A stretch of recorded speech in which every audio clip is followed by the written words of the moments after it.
A very good morning, students. Today, in the chapter 5, we are going to discuss about periodic classification of elements in that blue questions. Okay, let us see one by one. Students, did Dauberiner triads also exist in the column of Newland's octaves? Compare and find out. Yes, Okay, the answer Dauberiner is triad also existed in the column of Newland's octaves. How? For example, lithium, sodium, potassium. Okay, if we consider lithium as the first element, then sodium is the eighth element. If we consider sodium as the first element, then potassium is the eighth element. Okay, so in Dauberiner triads also exist in Newland's octaves. That is what is said. Okay, so they have compared that triad. Also, we have seen that how that first and eighth elements are interrelated. That is what. Okay, shall we go for the next second question? What were the limitations of Dauberiner's classification? So what is his limitation? What he fails to tell? It failed. Dauberiner classification failed to arrange all the then known elements in the form of triads of elements having similar chemical properties. Dauberiner could identify only 3 triads from the elements known that time. Though there were many elements existing, even though many elements exist, he has only framed 3 triads. Other elements didn't work out. That is his failure, limitation, drawbacks. Okay, let us go with the next question. Okay, already we have discussed in the class, okay, in the doubt.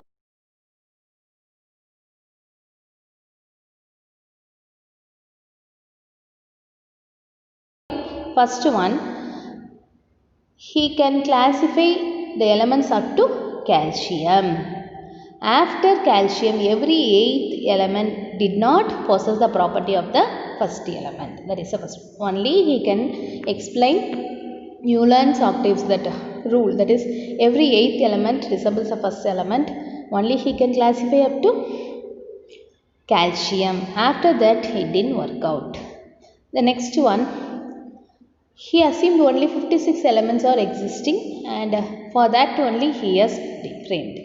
Newland assumed that only 56 elements exist in nature and no more elements could be discovered in future.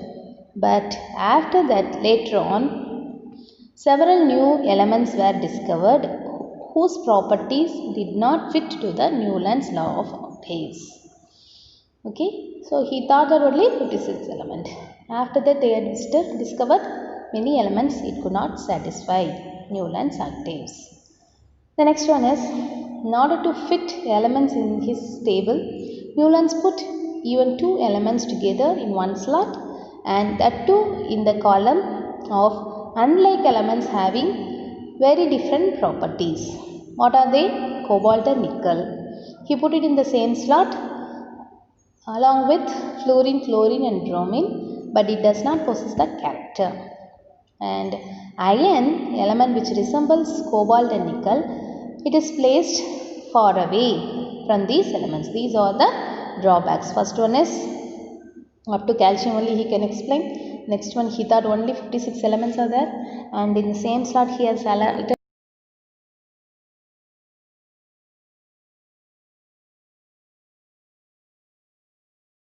write it in the limitations of Newland's octaves. Shall we go for the next? Okay. Use Mendeleev periodic table to predict the formulae for the oxides of the following elements. Potassium with oxygen, the potassium valency is 1, oxygen valency is 2. So it is K2O. Can you understand? It is crisscross method they have used now. So K2O. Carbon valency is 4, oxygen valency is 2. So it comes as C2O4, simple ratio is CO2. Okay, aluminium valency is 3, oxygen valency is 2. So Al2O3. Silicon valency also 4, similar to carbon. That is why Si2O4 is reduced to SiO2. Then barium and oxygen, both the valency are same. So 1 is to 2 is to 2. That is 1 is to 1 is PaO. Like the same calcium oxide also CaO. Magnesium oxide MgO. Okay. Can you understand? Yes. Shall we go for the next? Yes.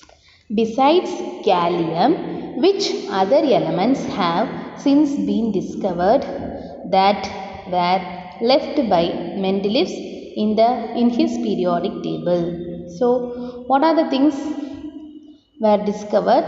Okay, and they were left by Mendeleev in the periodic table. They are scandium and germanium. Along with gallium, they have found scandium and germanium that was not in the periodic table. Any two only they asked, so we have written as it is answer is scandium and germanium. Next, what were the criteria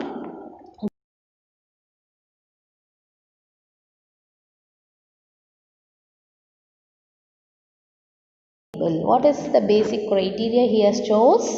Mendeleev used the relation between the atomic masses of the element and their chemical and physical properties.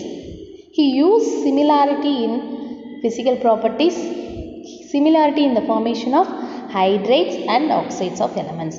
These are the basic criteria of Mendeleev. What are they? First one is atomic masses of the element, then physical and chemical properties, how they form hydrates and oxides.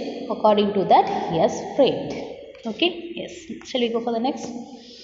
The next question is, why do you think the noble gases are placed in a separate group? Already I told you, no? Yes. It will not react with oxygen and hydrogen. So they are least reactive. So they are placed separately. So now let us see the answer what is given here. Noble gases are chemically inert. Inert means stable and or present in atmosphere in extremely low concentration. It is rare elements because they are not highly reactive. They will be in very low concentration. Therefore, owing to their similar inert behavior and similar electronic configuration, everything will be filled. They justify to be placed a separate column. So, because they are stable, they will not react. They are found in nature very less and their electronic configurations are similar, so they are put together. So everything will be filled 2 and 8. So 2 in case of other shells it will be filled completely. So that similarity they are placed in a separate group. Okay.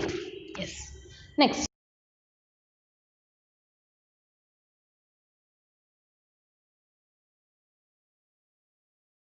Of Mendeleev periodic table.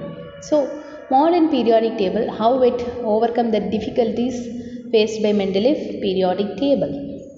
The modern periodic table is based on the atomic number. What is the main word here? Is atomic number.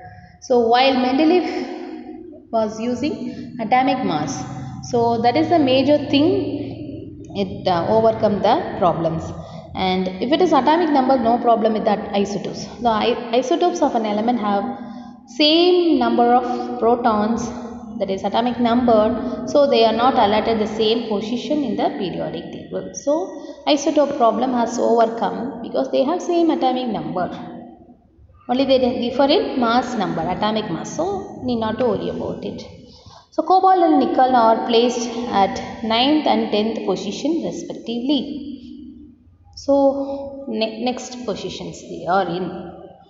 That's not a problem then. It is lighter than heavier elements. Hydrogen has been allotted a special position that is placed above the top of the alkali in the first group and given the color of halogens. So these are the main thing that was overcome by modern periodic table, which were lacking in Mendeleev periodic table. Okay, next. Name 2 elements you would expect to show chemical reactions similar to magnesium. What is the basis for your choice? So they have asked, name 2 elements would you expect to show the chemical reactions similar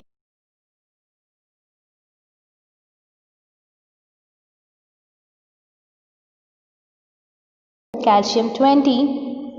The same second group it belongs to. Similar electronic configuration, that is 2 electron in the outermost shell. Beryllium 4, 2, 2, K shell 2 and L shell 2. So outermost shell has 2 electrons. Calcium also 2, 8, 8, 2. So the outermost shell, when you see beryllium and calcium, magnesium, how you will be writing 2, 8, 2. So all have 2 in the outermost shell. That is the basic relationship between them. Both beryllium and calcium react with oxygen to give basic oxides BeO and MgO. Similar to, you can write it as CaO. Okay, CaO. Okay, magnesium, this resembling magnesium, BeO as well as CaO. Okay, and because they also have 2 valency, calcium, oxygen, beryllium, magnesium all have 2 valency. When you write it, it will become BeO, MgO and CaO. Okay, so these are the things. Next, the question is asked, okay, name is missing here. Name 3 elements that have single electron in the outermost shell. Immediately you should write the first group elements because it has outermost 1 electron. So what comes in your mind? Lithium, sodium and potassium. Repeatedly I too used in the examples. Lithium valence, the atomic number is 3, sodium is 11, potassium is 19. So lithium you will be writing as 2, 1. Sodium 2, 8, 1. Potassium 2, 8, 8, 1.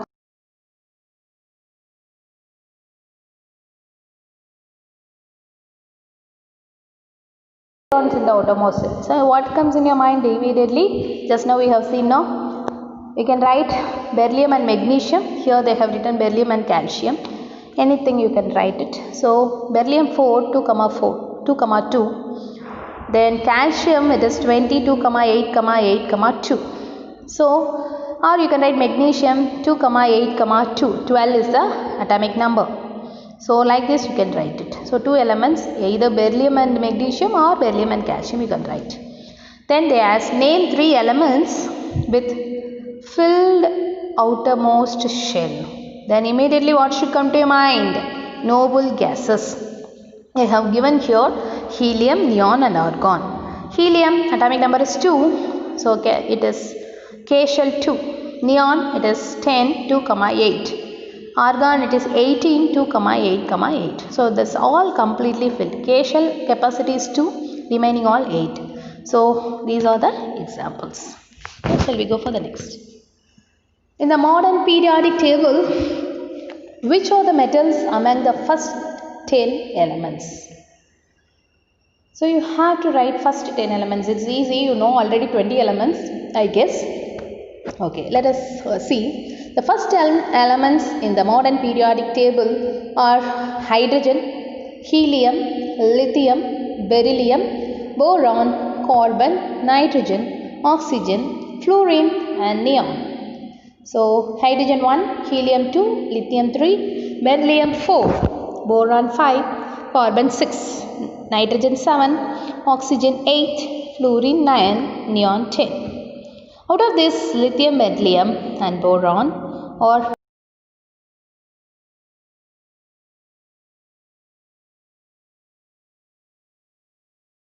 what? Some are metalloids and most of them are non-metals. So helium, boron, carbon, nitrogen, oxygen, fluorine, neon all are non-metals. That's what is said. So it is first period and second period. Okay? Yes. They have asked you, lithium, sodium, potassium are all metals that react with water to liberate hydrogen gas. is there. So one is mentioned here. You just strike it out.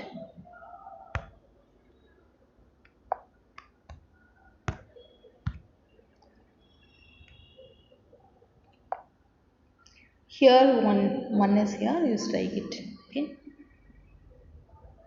Extra it is given. Okay.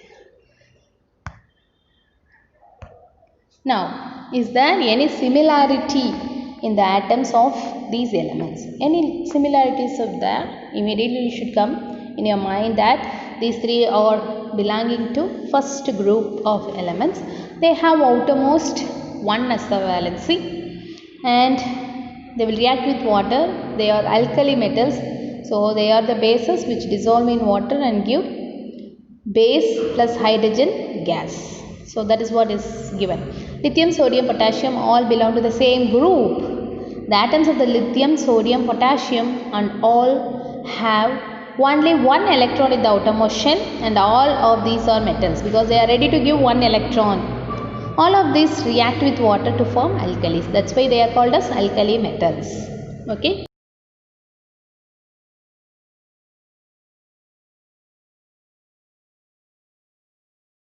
As of extremely low reactivity, what if anything do their atoms have in common? Okay, when you see this helium and neon, immediately what comes to your mind? They are noble gases. They are least reactive. They are stable enough. That is why they are least reactive. And it will be completely filled. The shells will be completely filled. That's what given C.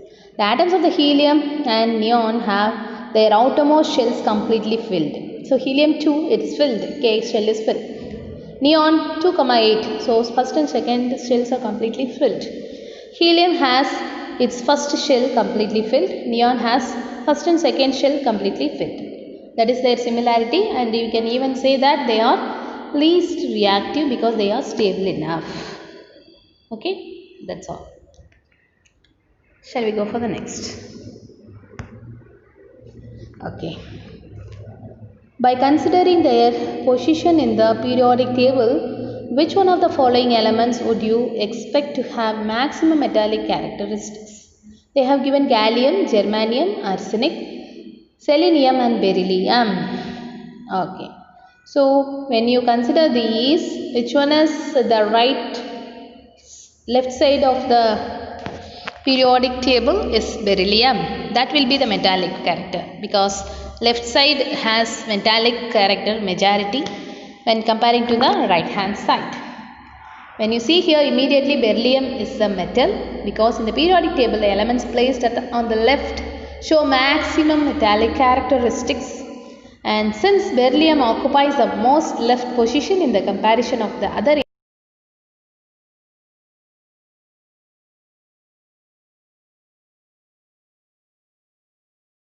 so remaining we will discuss in the next class. Okay, please write these question answers in your reference note. Okay, that is chemistry note back side. Thank you.